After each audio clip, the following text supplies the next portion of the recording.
साल 2014 में नरेंद्र मोदी ने प्रधानमंत्री की कुर्सी संभाली और इस कुर्सी के संभालते ही उन्होंने अविश्वसनीय और भारत की तस्वीर बदल देने वाले वादे किए। तमाम वादों में से एक वादा यह था कि देश की 100 शहरों को स्मार्ट सिटी के तौर पर डेवलप किया जाएगा, जहां पर सभी मूलभूत सुविधाएं होंगी, आधुनिक व्यवस्था होगी, सैटेलाइट से लेकर के इंटरनेट से लेकर के बाथरूम, शौचालय और तमाम तरह की सुविधाएं इसमें होंगी, जो कि अब तक तमाम देश के शहरों में नहीं है और सिर्फ हैं तो कुछ गिने चुने शहरों में। लेकिन ये सपना प्रधानमंत्री का कितना पूरा हुआ? करीब 11 साल से सरकार केंद्र में बैठी हुई है, लेकिन बीजेपी के इस ड्रीम प्रोजेक्ट पर कितना इन्वेस्ट हो चुका है और कहां तक ये स्मार्ट सिटी पहुंचे, इसको लेकर के कांग्रेस ने बड़े आरोप लगाए हैं। दरअसल कांग्रेस का कहना है कि यह स्मार्ट सिटी योजना बंद कर दी गई है। 100 में से सिर्फ 16 शहरों में काम पूरे हो पाए। 84 शहरों में 14,000 करोड़ के काम अधूरे पड़े हैं। 10 साल में 3 बार स्कीम के डेडलाइन को बढ़ाया गया है और स्कीम की तारीखें जून 2015 में जब घोषित की गई थी, सितंबर 2016 में 60 शहरों का चयन किया गया था, जून 2017 में 30 शहरों का चयन किया गया, जनवरी में यानी साल 2018 जनवरी में 10 शहरों का चयन किया गया।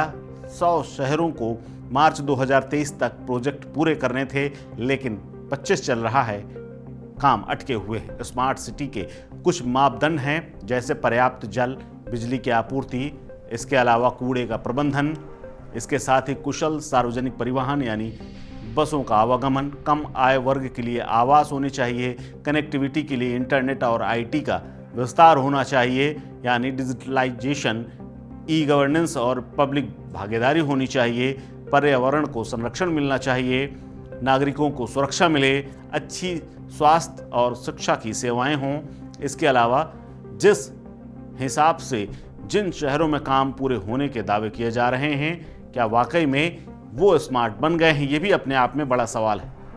दरअसल बरेली से लेकर के रांची तक और सूरत से लेकर के वाराणसी तक, वडोदरा से लेकर के पुणे तक को स्मार्ट बनाने का सपना था। लखनऊ से लेकर के भोपाल तक इसमें शामिल था, लेकिन तमाम शहर अभी भी जाम से जूझ रहे हैं। लखनऊ में जाम की स्थिति ऐसी भयंकर है कि रोज शाम को लोग सड़क पर निकलने से डरते हैं। कोई काम पड़ जाए तब भी उसे दिन या फिर ऑड आवर्स में टाल देते हैं। बड़ी बड़ी सड़कें अभी भी जरूरत के हिसाब से बनी नहीं हैं। किसानों की दुगनी आय का दावा पूरा नहीं हो पाया है। इसके अलावा रुपया और डॉलर की जो लड़ाई है उसको लेकर के भी कांग्रेस ने तंज कसा है।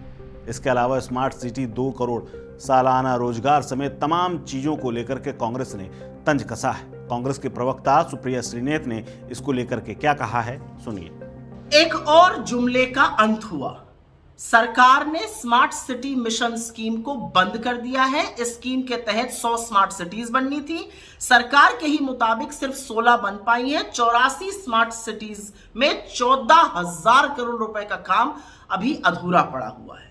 असलियत यह है कि सरकार के मुताबिक 16 स्मार्ट सिटीज पूरी हो चुकी हैं। उसमें बरेली है, उसमें रांची है, उसमें वाराणसी है, उसमें वडोदरा है, उसमें पुणे है।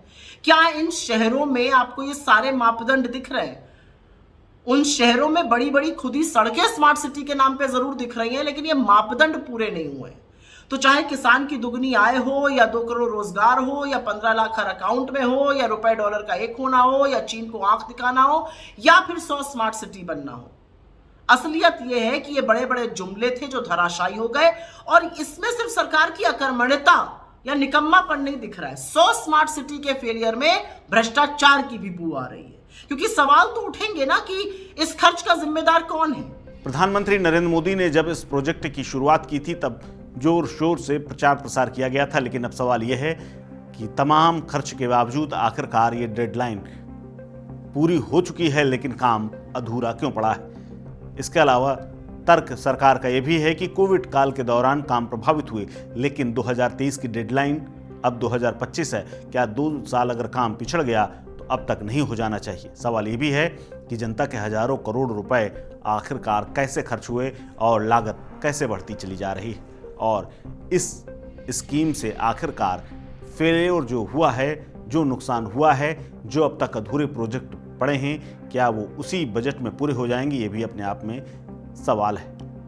इसके अलावा कांग्रेस ने तो सवाल ये भी उठाया है कि क्या मोदी सरकार सिर्फ स्कीम बंद करके काम बीच में छोड़ करके अपना पलड़ा झाड़ सकती है, या फिर जुमानी जमा खर्च के अलावा यहाँ जो भ्रष्टाचार की बू आ रही है उस पर भी कुछ होगा।